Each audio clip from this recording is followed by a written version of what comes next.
and there can be somebody who's much better to do business with on those terms. But if these guys come in at a much lower cost, what decision will we make? And will we regret it? Well, which is... No, and it's an excellent question. So I'm not saying change anything, I'm just... No, but you do take a step back. Let's just discuss. You do take a step back, and this is a good example, and some of the members of our committee brought it up. You have one bidder out of 4, half the price of all the other bidders. But that's not the point. No, it isn't, because then what you're saying is you could end up in the scenario, and then I really don't want to belabor it, it's just really for my own... In a situation, as he described, where you might give the contract to somebody who has a lower score. Because their price is 0 as compared to the 3 other bids, but they're so better qualified that you would go to the one with the highest price. And that gets to the distinction between cost and price and value, ultimate long-term value. Keep in mind, you're not doing this in a vacuum. You know what in my case, in finance, and I'm sure in Glenn's case in construction, you know what the relative value of those costs should be. If someone's way out of line, or in your example, near 0 or extraordinarily low, you would know that. That goes into your judgment when you rate the cost, just as it goes into judgment when you rate the other criteria. You know when that's out of whack. Glenn has outside engineers that tell her what, before she even does this process, what a reasonable cost of the job may be. So she has an idea. If someone's bidding extraordinarily low, below that benchmark, you don't give them points for that. They get points against them. I'm not criticizing. I'm just sort of, basically then you could end up in a situation in which you give the project to somebody with a low score. It's the reality of it. But and you know what? That would be okay. That would be okay. That should be okay. Yeah, that could be okay. That should be okay. Is all we're saying to you. That should be okay. You can document it, etc., but it should be okay. I think there may be some instances where doing a technical review on a separate cost proposal review following the technical review makes some sense, and we probably should think about incorporating that practice where it's appropriate.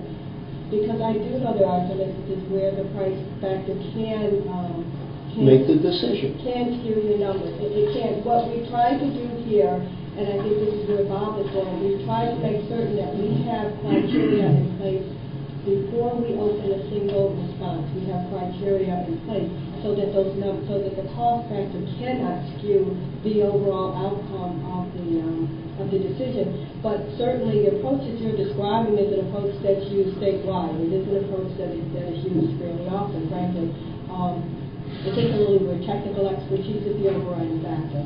And absolutely in Houston, we probably should think about possibly incorporating this as one other way to review RFP responses into our overall protocol, because we haven't really done that. But it is a very it is a practice that is done with some frequency. The city and the state will not in the bidding process. Yes, we should think about it. There are 2 separate submissions. One is a technical submission, and the other is a price submission. And they will not go near the price submission. So what this boils down to, when you have your responses, what Frank's suggesting is that you pull those through the screen as non-economic criteria. But all you can do with that is a pass or a fail. It's a practical matter. We give them all their relative points, they get their points. But if there's a fail at that point, then we never consider them.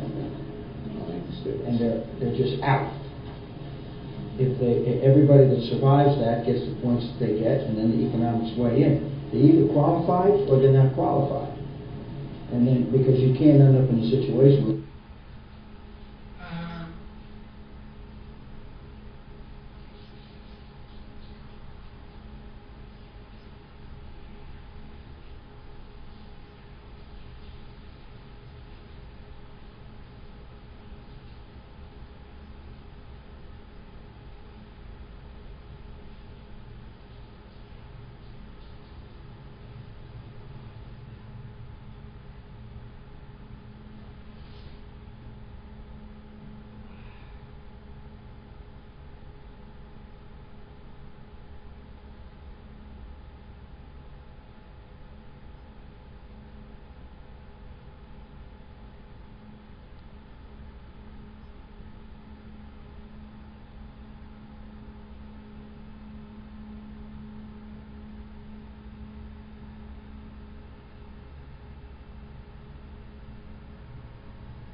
solely go by, or mainly go by the lowest bidder.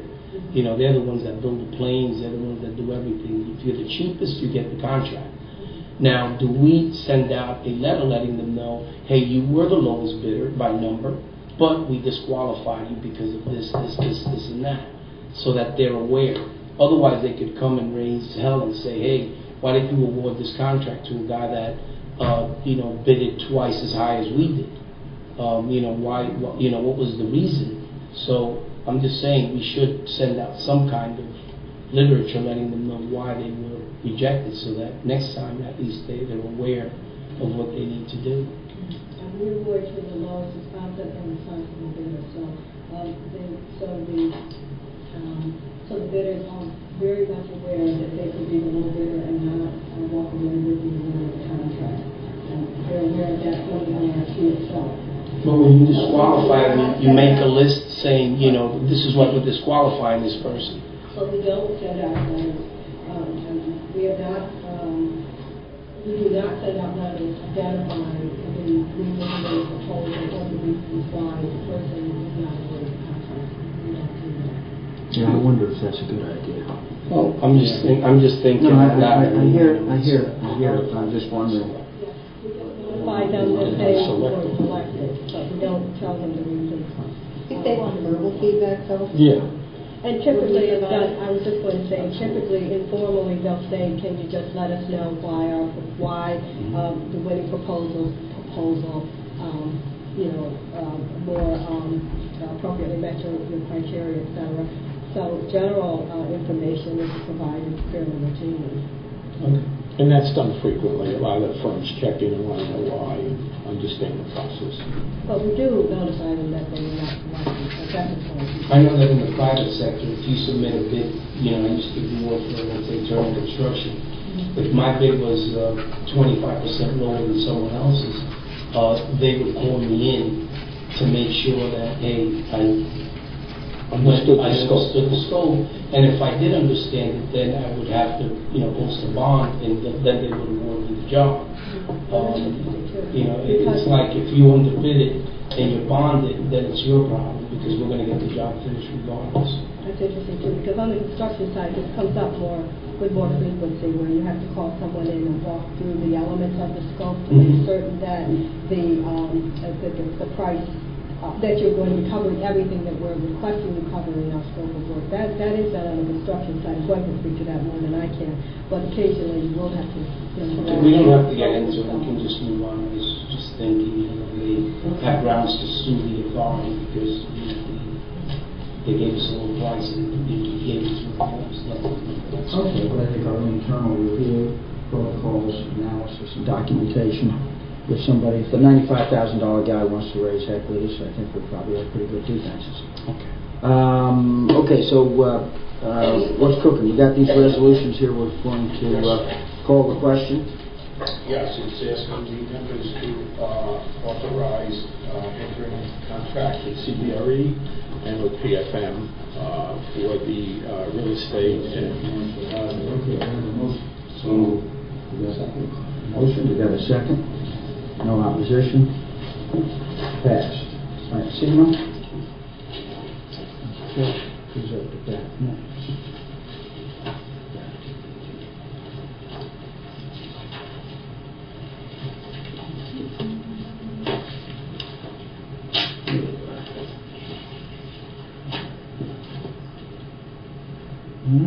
Phyllis, you want to amend your contract with Wilson Elser?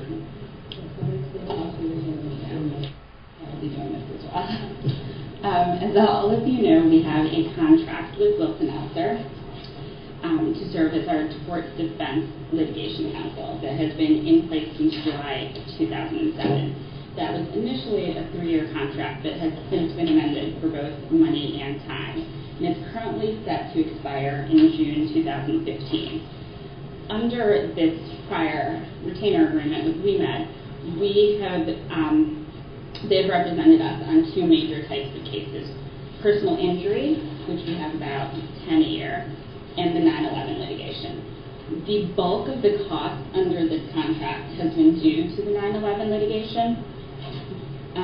As of April 1st, we have entered into a new contract with WeMed to serve as our personal injury counsel. So from April 1st of this year onward, the two contracts will be split out. This existing contract will solely relate to 9/11 matters, and all of our personal injury matters will be under the new contract. So we are asking you to increase the retainer under this agreement, the 2007 agreement, by $600,000. The 9/11 litigation has gone through many phases and is now currently in discovery, which is one of the most expensive phases of any litigation. And we just want to make sure that we have the adequate resources and money available to go through discovery and to be fully represented under the 2007 retainer. The $600,000 increase will cover our legal fees relating to the 9/11 litigation through December 2013.